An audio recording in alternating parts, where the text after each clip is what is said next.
అనగనగా ఒక తోటలో ఒక చిన్న రామచిలుక. దానికి చాలా ఆకలేస్తుంది. ఏం చెయ్యాలో తెలియక మెల్లిమెల్లిగా వెళ్తూ ఒక తేనె బుట్టలో తొంగి చూసింది.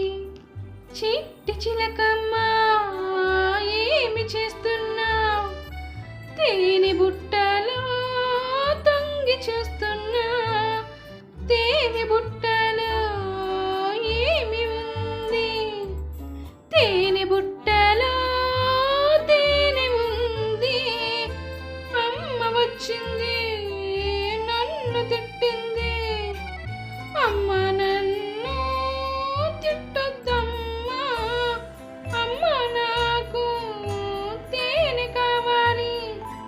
అమ్మ నవ్వింది, ముద్దు పెట్టింది.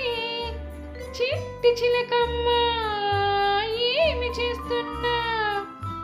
ఊరంతా తిరిగి ఇప్పుడు వచ్చావా?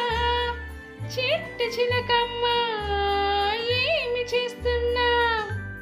తేనె బుట్ట